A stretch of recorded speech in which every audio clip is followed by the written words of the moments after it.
For those of you who weren't here last month, the talk is, or the presentation, really, is part of a monthly series, and it comes out of my research that I'm hopefully doing for this PhD, which, like, I'm too nervous to sign on the dotted line yet, but I'm going to soon, that application form. But the whole research is around dance and the question of why dance. You know, why would we use dance for whatever purpose that we use it in healing and personal growth and expression, as opposed to, say, other expressive arts or something else. So what is special about dance as opposed to something else? It doesn't mean that everything else is not valid. It just means that we're looking at what, in this context, makes this work. Why dance? And how does it work and everything? So last month, we started off looking at the embodied experience. And I'll go over it just a little bit. But it was about looking through the lens of body and looking at life and how we experience life as an embodied experience, not disembodied in the mind or as something separate. That every experience we have is something that's integrated into a whole body experience. So that was the embodied experience. And that forms the basis of this. So it's not an intellectual pursuit, it's not philosophy or mathematics or something abstract, it's something very real, tangible in the here and now in the body. It's an embodied experience. Then the second thing I'd like to just talk about a little bit, and then it contextualizes the talk, is this word shaman. So I have a niece, well, I got two actually, but a cheeky one and a nice one.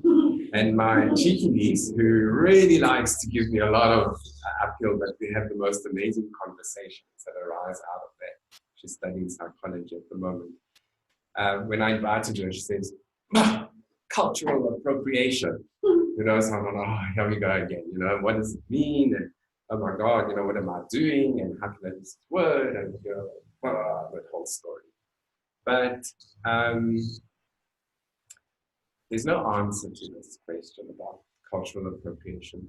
So what I wanted to do, what I'd like to do is contextualize it in this here for this talk. And so I began thinking about it, and I thought, well, if you really think about cultural appropriation, you have to know that it's something that has always existed, right from the beginning. And I should be the most sensitive because I'm Greek. And you know, half of Western civilization has been appropriated or classical Greek concepts. You know, so if anyone could have if you can get a check, so anyone kind of say anything, it's me. But if you think about it, there are certain, you know, there are certain things that are universal, and we can call them human. And if you looked at something like human movement and dance, you will find in every single culture. So wherever you go, you will find people dancing. Now, why they dance, how they dance, and what it looks like changes according to the different. But underneath that, there is a universality. And it's the same when one looks at the whole body of work around shaman. It's something that is a universal concept. If the word shaman is very cultural specific and we borrowed it, apologies, but it's now become a shorthand for something way beyond what it was or what it means in Siberia for the word comes from the shamans from Siberia. But so the concept of of shamanism and what that means in the world is universal. So we have that expressed in different ways in different cultures. And underlying that, there's a universality, and that gets expressed in different ways. So when I look at this, and when I look at the shaman's body, I'm wanting to go beyond or behind the culture, behind the beliefs, behind the cultural expression of what this means, to say, what is sitting underneath that as a universal concept, as a universal human principle, and how is that useful to us? And for me, that sharing or that learning is not cultural. So it's about looking at how this is useful for us. So I don't need that because I'm not taking. So just to recap from last month, we were looking at the embodiment and the experience of embodiment and how this gets translated into memory of the body and how it influences how we operate in the world. So at this little drawing's an infant, okay? So an event happens, childhood, and we did this last time, so I'm very quick. An event happens in childhood as an infant, which exists in a field. It exists in a totally embodied field of movement, emotion, and everything that surrounds that particular event that will be embodied by the child and can become, very broadly speaking, a memory in the embodiment.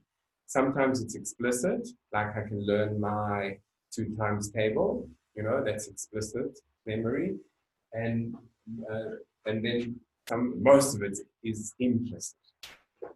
And implicit memory has 2 components, very, very sort of broadly. It has an emotional component and a procedural component. So when something happens as an event and I learn about it, I embody everything of that feel generally that goes with that moment into the memory, the emotion, the sense, the senses, whatever was going on, whoever was around, the influence of the total environment. That becomes implicit, and it becomes the way we operate in the world, which comes through as habitual patterns. Okay, so sometimes when we say that, it kind of sounds a bit negative. It's not negative. We don't need to always go back to first principles to learn how to eat soup. We don't always need to go back to first principles to learn how to drive, etc., etc., etc. This system serves us. Where it doesn't serve us is when there's some distortion in the process, where perhaps the memory that's laid down has been distorted by trauma. And last time we saw like extreme trauma to what we call sort of like minor trauma. But trauma, according to Gabor-Mate, is anything which doesn't allow you to express yourself becomes a trauma. So the moment when you can't express yourself, then it becomes a problem, because the habit or the way that you operate in the world has been laid down under false principles, so to speak. Instead of it being a natural expression of who you are, and a natural expression of your instincts, a natural expression of the situation, it's colored by the initial experience somewhere. Right. Then last month again, we spoke a little bit, looking at the same thing, but it's slightly different.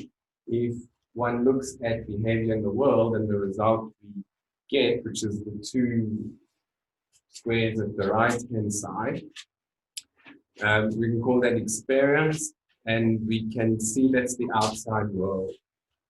If I behave in a certain way, there will be a certain result, okay? We think that so if we want a different result, we have to have a different behavior. And the first step back into changing that is to think that I need a different behavior. But it's not enough, because, you know, I might not want to smoke, and I think it's bad to smoke, but I still smoke. Okay, so thinking is not enough. So thinking is influenced by feeling, and feeling influences thinking, but it's still not enough. I feel bad, I feel dreadful, I feel like a failure, and I still do it. And you see this out in the world, whatever. I'm just using, sorry for the smoke. But don't smoke. No. You can do what you like, but not in here. So we have to go deeper, because what we've been talking about, the feeling and the thinking and everything, is stuff that it's the part of the brain that is the control center that you're called. You know, we sort of plan and action, we are aware, it's the kind of control center, I always like to think. But those memories, those embodied memories of behavior, are really not there. They actually sit in the other part of the brain, which is inside the emotional, right down, the emotional limbic system of the brain. It's been written there in the beginning, and it's been written through movement and through emotion, just for sake of simplicity. It's been written by the whole field, but for us, it's movement and emotion. And last time I spoke, and I said to you how the baby learns through movement. It's not learning, doesn't sit here and learn, Mama, I'm hungry, or Mama, come here. There's a whole body experience between mother and child that lays down that knowledge and that interaction of the world. So the movement is part of the physiology, which is the sensation. So if we go that way, we receive sensations from the senses, which also last time we spoke about the 5 kind of traditional senses we have, but also proprioception and kinesthesia for us important. Proprioception is the sense of knowing where you are in space, and kinesthesia is the sense of knowing what movements you're doing. Really important, because as I sit here, I need to know that I'm sitting here. Much as I need to feel that it's a little bit warm, much that I need to feel everything else, that it's slowly getting dark, or sense that it's getting dark. So we have the sensation. At the same time, and I kind of think of this almost like 2 little mirrors, but they're not exactly, but they could be. The sensation is the external. I see, I feel, and then there's the internal, the proprioception, kinesthesia, but there's also a whole lot of other things happening inside. So at the moment, if you check inside, how's your heart doing? How's your breathing doing? Are you sweating? Are you calm? What's happening as a visceral experience? So it's not, so it's just at that level. So heart going, you can think my heart's going because I've got these people, I'm going to do people, and I'm going to make a mess, and I'm going to forget to say something, and there's a whole lot of stuff, and then I start to feel anxious. So I take all the sensation and I make a feeling out of it. So I'm a little bit anxious, which is a good thing when you talk and dance, by the way, and act and everything else, because it gives you a little bit of an edge. But that's the feeling. Okay. And then I'm thinking, okay, it's okay. Most of them are your friends, except that 1 or 2, but it's okay. And then I think of some behaviors, make a little joke, and the result, chill a little bit. Okay. So those events, move down. Those events that happen back there. And this is like a really important concept for me, because when I kind of thought of, when this came to me, I thought, okay, this is why we need the work we do. But those events, there is no one cause of an event. Okay, so let's say I'm a child and the dog bites me. Okay, it's not the dog that bit me. It's where I was. How did I feel in that moment? Where was my mother? Was I exposed? Was I injured? What did the dog do? Did it bark? Whatever. You know, there's a whole field that goes into an event. And for the child, for the infant especially, that field is not discrete. It's not divided up into seeing, especially not thinking, because there's no language, and hear and touch. It's an experience. It's a total experience that gets embodied.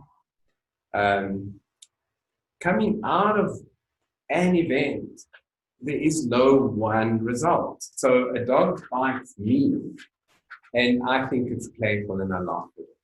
Okay? Dog bit. You know how the dogs nip you. Another child, the dog nips, and it's traumatized for life because now it's afraid of dogs, etc. So there's no one outcome. So there's a field that comes into an event that is embodied, and there's a whole lot of possibilities that go out there.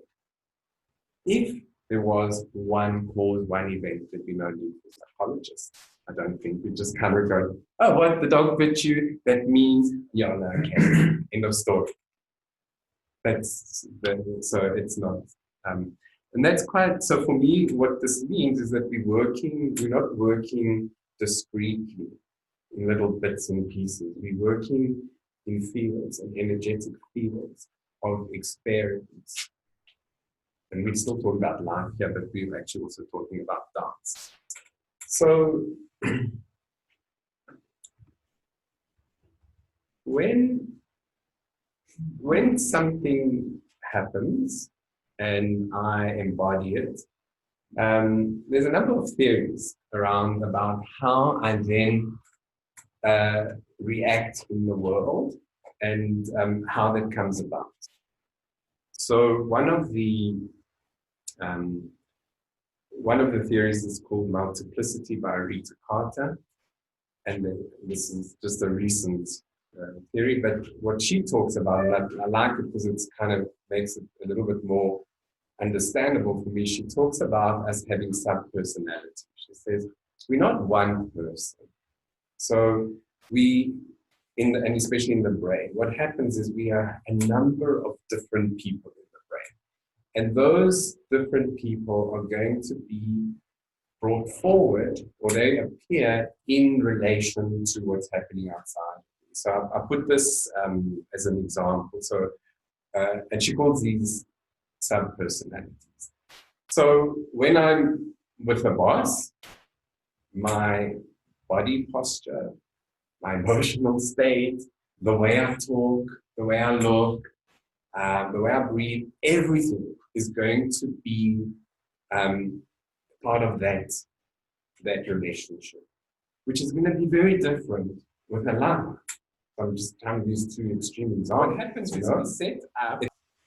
So there's a different relationship with that person and this person. And what happens, and I've tried to show it here, is that we have these sub-personalities. So on the left, we're kind of a normal person, you know, it's kind of like something in the middle that's my core, normal, fallback position. And then to one side is the boss sub-personality. By the way, I'm just using these to make it clear that it's not like always related to a person. It could be anything. It could be when I go into the city. It could be when I go sailing. It could be when I dance. It could be anything. Okay, that the whole brain patterns and things change. So there's the lover, the boss, the brother, the whatever, and and if they're clustered around this, then, and I'm kind of aware of them, then I have a self-awareness. So maybe I do know that, you know, when I'm in the boss's office, I notice that I fold my arms, or I notice that I stop breathing, or I notice whatever, you know. When I'm with my baby niece, I notice something different, whatever. So this is not multiple personality disorder. Okay, this is just a natural way of the brain. She's suggesting this is how we operate. The problem comes when these start to dissociate and we're not aware of them. In extreme cases, on the right-hand side is, I think we need to go down. On the right-hand side is, you know, when you start to get multiple personality disorder. Which is, you know, where one personality is not aware of another. That's the extreme.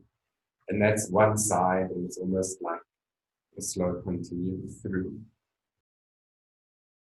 Not to say on the left-hand side that there is self-awareness. Okay, most of us are in that habitual pattern. We are on automatic pilot, actually.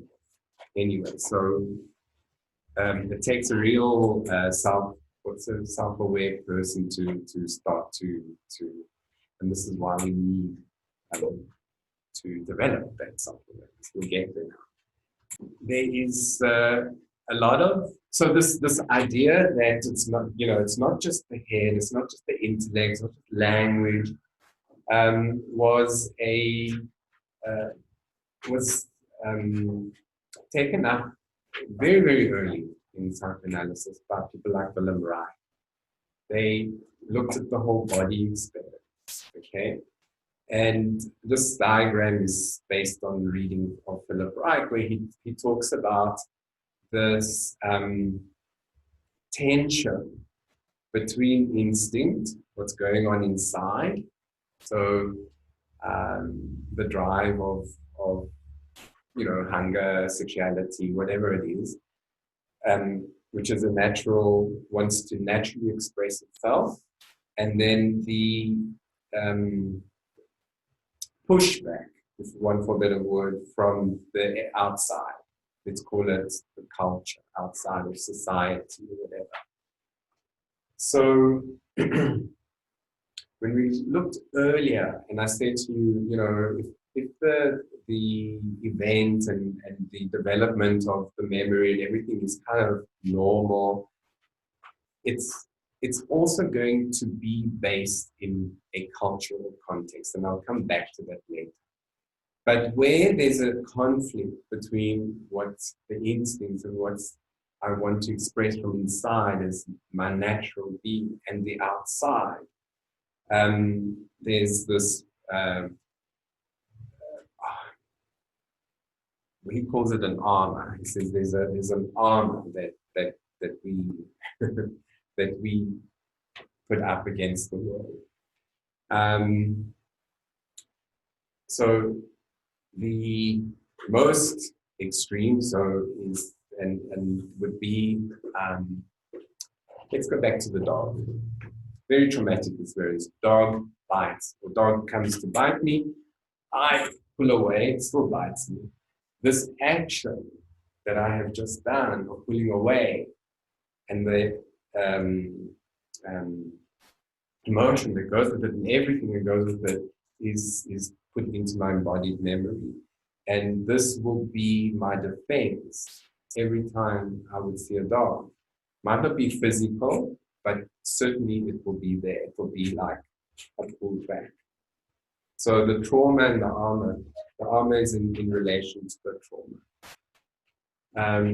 We cannot tell ourselves to change the behavior. You can't tell yourself anymore to relax because the dog is not going to bite you anymore than you can tell yourself to stop smoking if you want to smoke. You know, it's very difficult. So because it is at the emotional, it's not the rational part of the brain. Another thing I wanted to tell you about this was that, if you want to go back, is that the instinct will go out and you can have a negative pushback. In other words, something to resist or suppress or go against, in which case there's a problem, the armory comes up, or you can have positive. So you can have negative or positive ego factors. The positive will allow the expression of that instinct, the negative will suppress it. There's this is all going to come together, don't worry. So there's another theory, guy called Stanley Kellerman. Like questionable from some quarters, but anyway, I think it's useful to think about it, because he takes, or for me, he takes this idea of the Willem Reich moving outwards and the resistance moving inward expression. So Stanley Kellerman talks about that, and he talks about it as an expansion and a contraction. And he talks about the body always being in expansion and contraction. Even if you think how we breathe, everything is in expansion and contraction. But also what he does is he takes the body and he divides it up. So this is it's not his drawing, it's like just me dividing the body up and showing that each part is representative of an expansion, contraction. Whatever the breathing or the chest may symbolize, whatever the legs or the pelvis may symbolize, whatever the head, there's this expansion and contraction. And what happens that depending on the story of our embodiment, what took place when, and remember this is now a field, it's not like one event, one thing, it's a whole lot of things. It's like 7 years worth of your life that's been imprinted in the beginning. For Stanley Kellerman, leads to different body types. Now, for me, what this is saying is that my experience of embodiment is recorded, memorized in my body, in my muscle memory. It's in the body and the mind and whatever. And he has 4 types, which I tried to draw here. The rigid is like the person who's obedient and controlling and wants to control everything. And that's like the sergeant major. The dense is the defiant, the shamed person, sort of like somebody who contracts and becomes dense. Swollen is somebody who's invasive and manipulative, and the collapsed is someone who's compliant and compromised. And basically, these in combinations, it's not like one body type, is the way we kind of are carrying who we are. Our personalities, our sub-personalities, and maybe sub-personalities, I don't know. It's this body. The way we move, the way we talk, and we convey expression, the way we dress, everything, okay? And so it's here, it's part of us, and it's the memory. And, next slide. So, as I said, it's not like one body type. And what I've done here is that maybe, these sub-personalities each have their own, in inverted commas, body type. So, like when you are with your boss, shame, these poor bosses. But then when you are with your boss, you hunched, you contracted, I don't know, and you see it sometimes, you can see when there's a huge power dynamic happening, how, somebody's going to be pulling in, somebody's going to be pushing out. That's a very obvious one. So each sub-personality or each situation has got its own body map. I'm not saying body type because it seems to like fix body map for that situation. So we express these sub-personalities through our gestures and through our movements. Okay, so the main thing to keep remembering, and this is where I came back, started at the beginning, is that this is not separate experiences. We do focus and put our awareness sometimes in one place and not another. And in this, like in the West, we value the mind and the rational and the brain, and we kind of tend to almost focus there. And when we live up there and forget the body. And of course, there are other people who then sit in the emotional realm, and then they kind of, we call them, the rational person.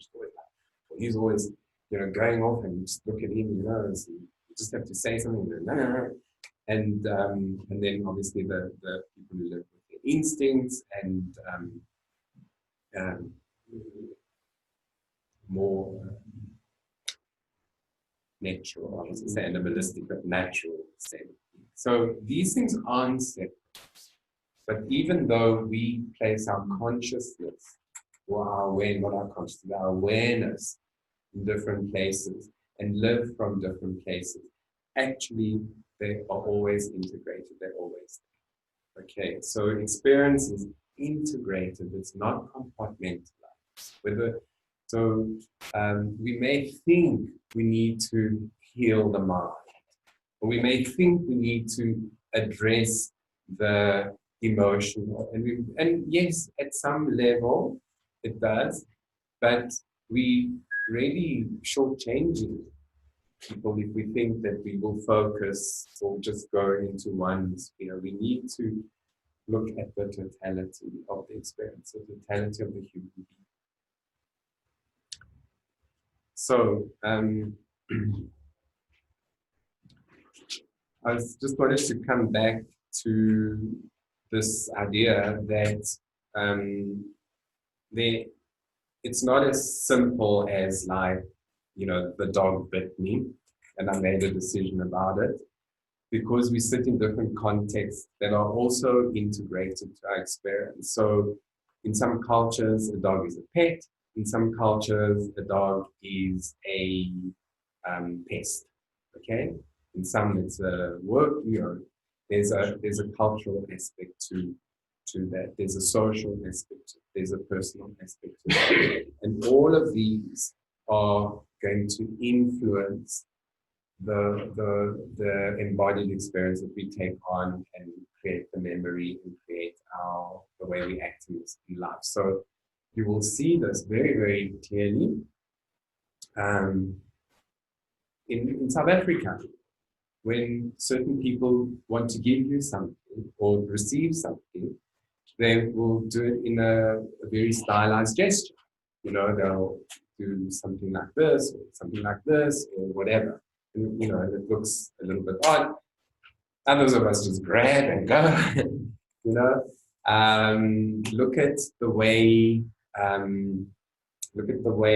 people move and express themselves. It's culturally based. What happens is that the way we then operate back in the world is through these contexts. So I will move in a cultural, influence at some level through culture, through this society, through my personal experience. In a Biodanza class, you will see it when you have somebody come to class who's done ballet before. It's a whole personal, cultural filters. And what they would do is tippy-toe. Oh, I was in Killarney, and there was this young girl walking down the path. I was sitting there waiting for my mother and my sister and everyone to shop. And she walked past, and I was like, there's something odd about her. And she was walking on her toes. So I watched her, and thought maybe, that's how she was walking, on her toes. And I thought like, wow, maybe she does ballet, who knows? Or maybe there's a problem with the calves, or maybe she's wearing flat shoes and she normally wears But she was young, she was about 14, 15. But that's movement. I don't know what the story is there, but that's like a really, noticeable movement that comes from some personal experience. The walk is tippy-toe, tippy-toe. So you watch it in class, the tippy-toe dances, or the people who come and do ballroom dancing in their dance. I mean, excuse me, where did that come from? Or whatever. All they're doing is they're falling back onto the patterns and the habits that are filtered through here. Okay. Sure. Better hurry up there.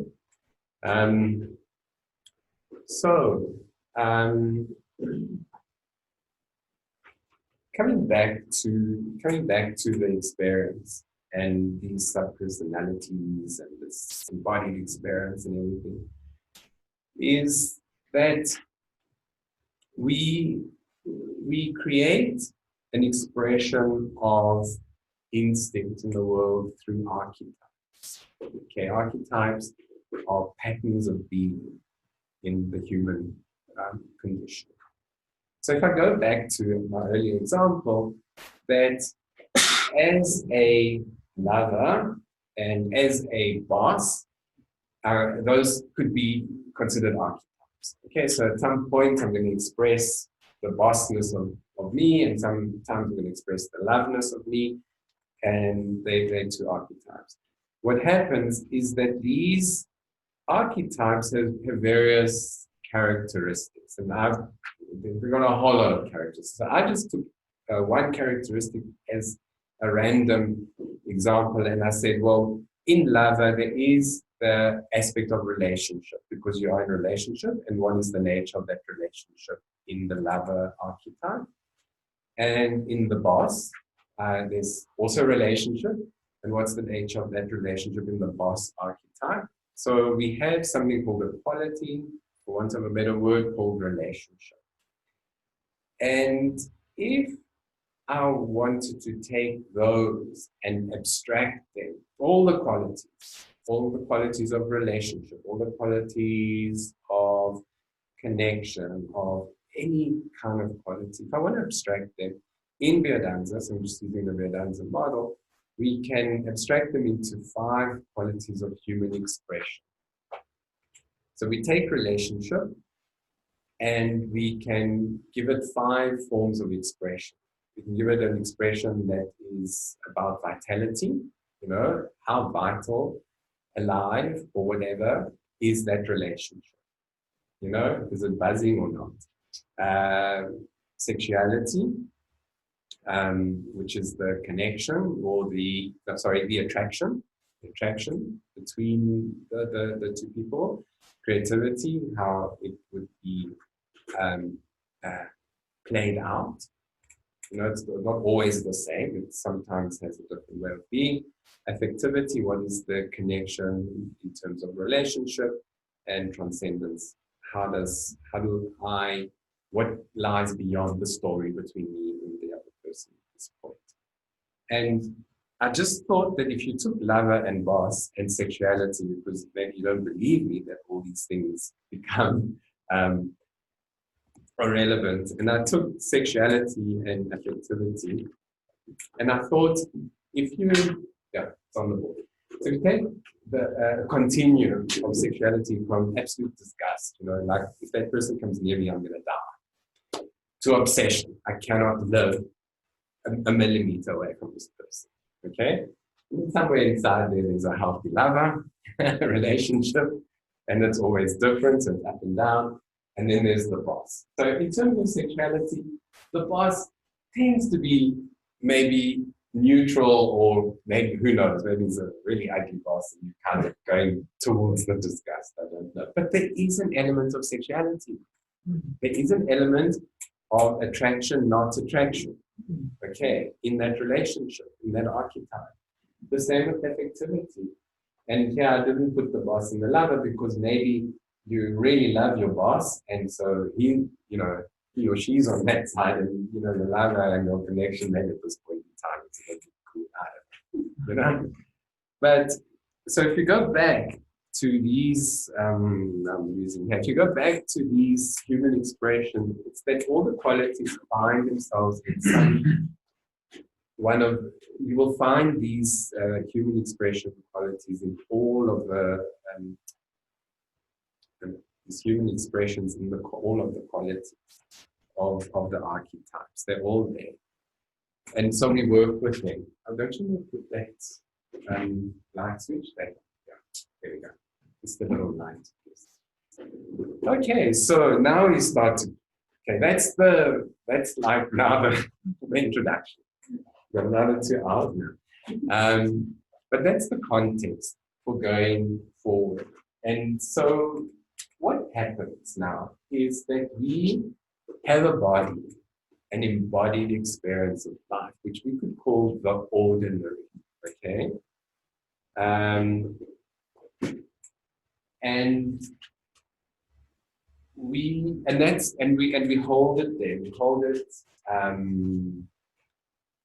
because we hold that the movements, the body, the emotions, everything in this ordinary state, because it is our secure place of our identity. This is who I am.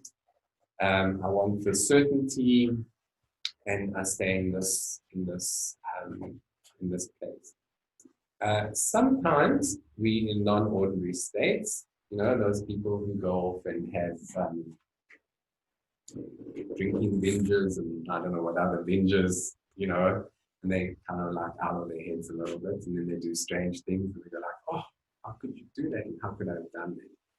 But if you take these 2 ordinary and non-ordinary states, forget the drinking part, because that's the negative side. But if you take it as a positive, there's various writers that talk about these, and there's like Arnold Lindell talks about ordinary states and non-ordinary states of being.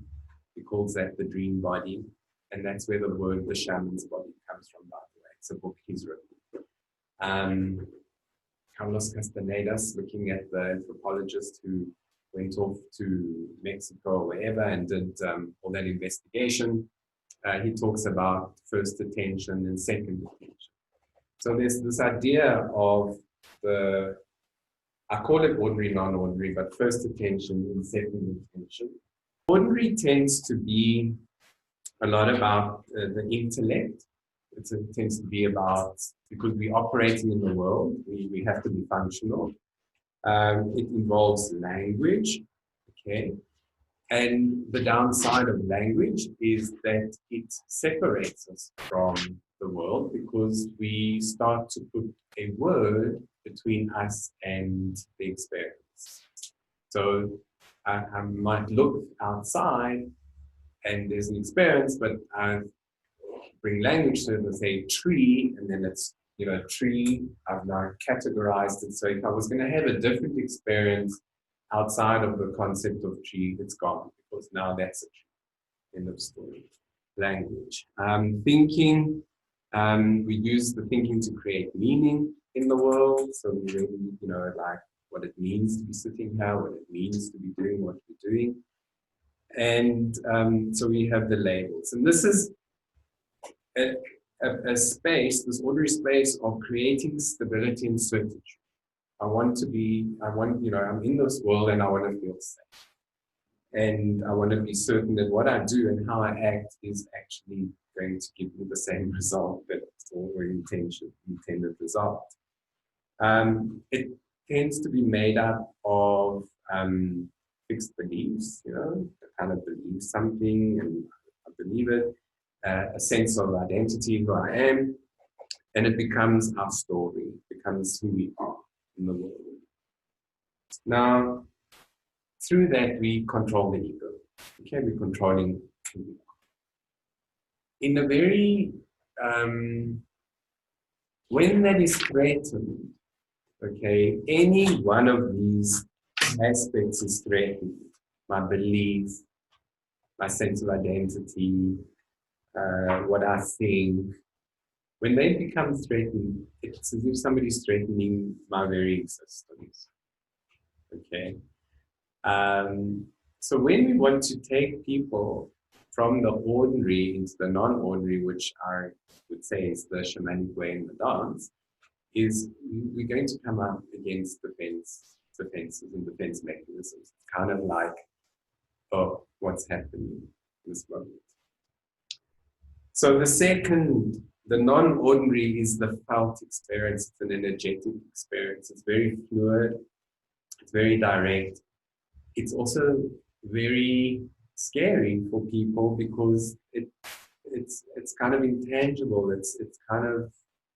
It becomes a phenomenological experience of the whole world. It's not kind of like, oh, this is who I am. This is how I'm going to do things. It becomes this fluid state. So people tend to not want to go into the non-ordinary state, generally. It's become very fashionable nowadays to do this. But in the olden days, the people on the left-hand side, you can go down. The people on the left-hand side are very happy. Go plow the fields, hunt the lion, do whatever they have to do, and to live the ordinary life, so to speak. And the role of the non-ordinary was passed on to a shaman. Now, there are societies where the whole group goes into these states, like the Bushmen and the Trance dance and stuff like that, but also they do have the shaman. And the shaman takes on the role of going into the non-ordinary state.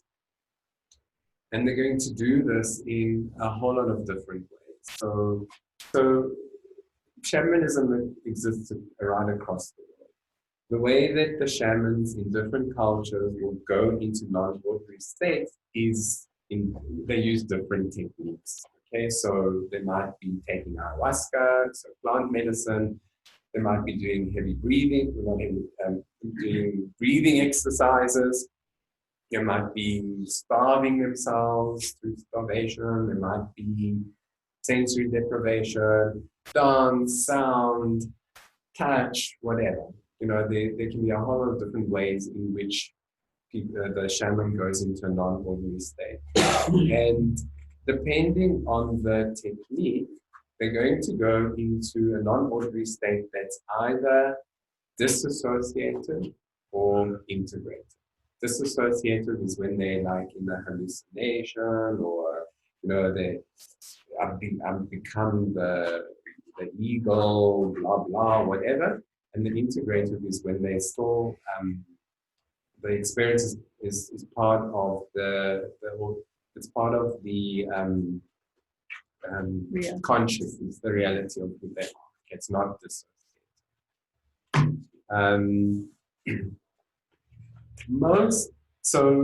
With the Bushman, what I found really interesting in the trance dance is that a guy called Bradford Keeney, who spent a lot of time investigating and dancing and written these books, and he drew out 4 components of why how the trance dance works, and they were the movement.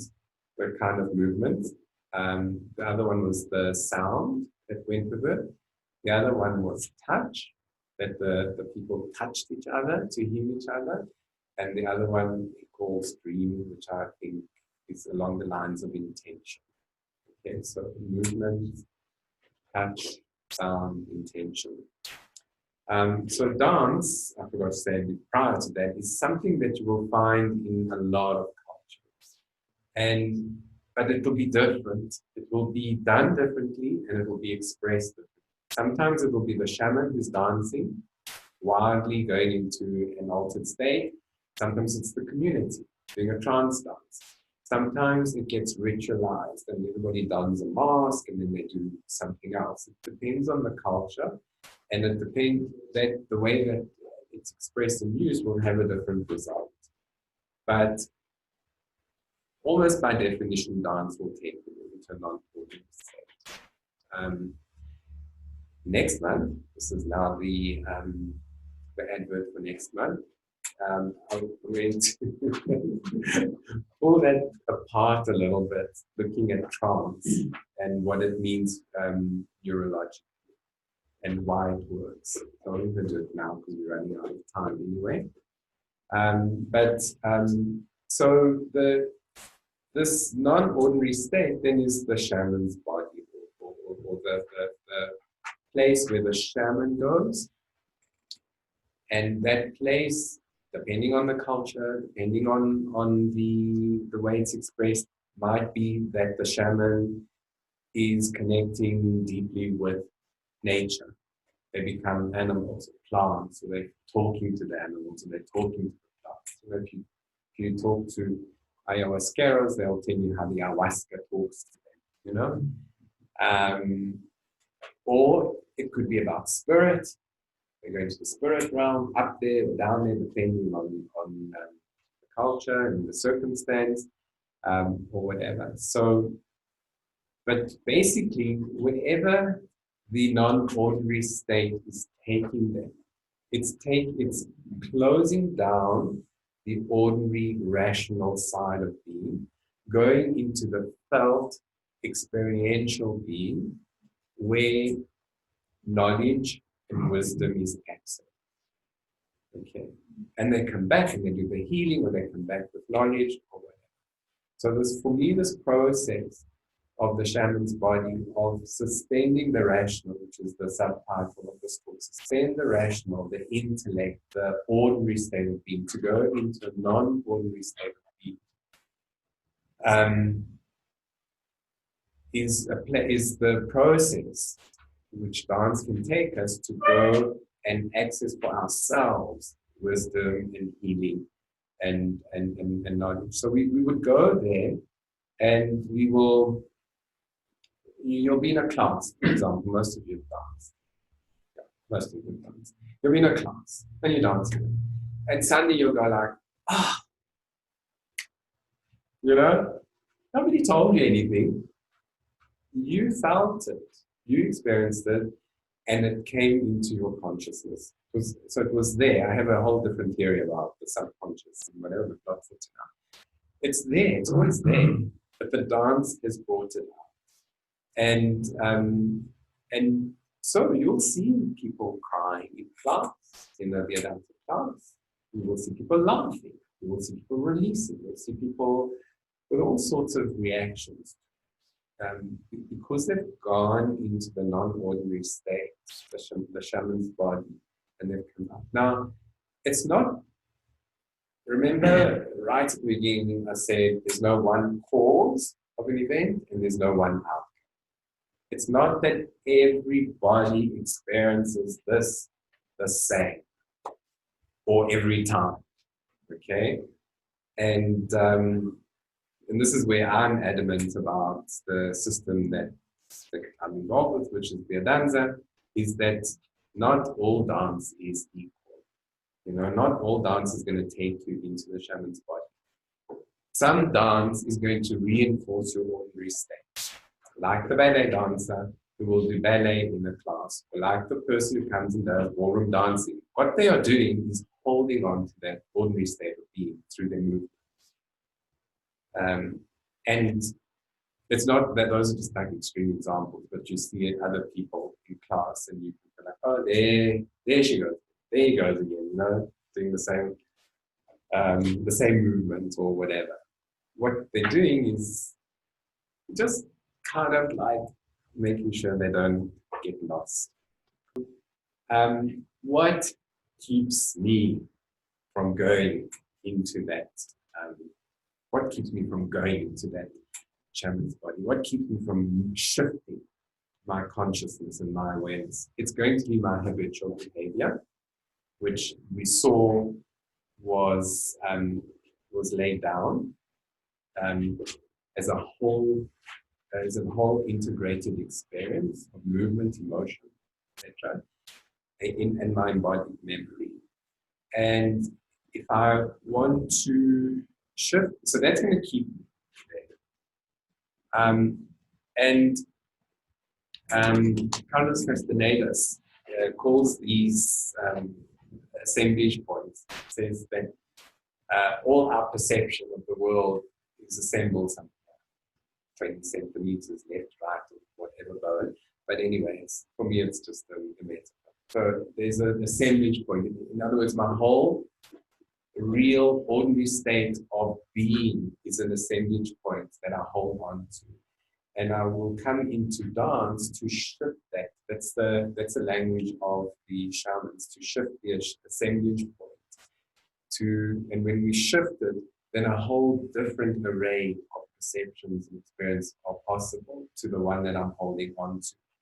And we do that through the dance. Why through the dance?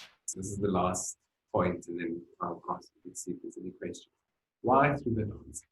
Because, and I will do this in a later talk, but because the dance is an integrated experience.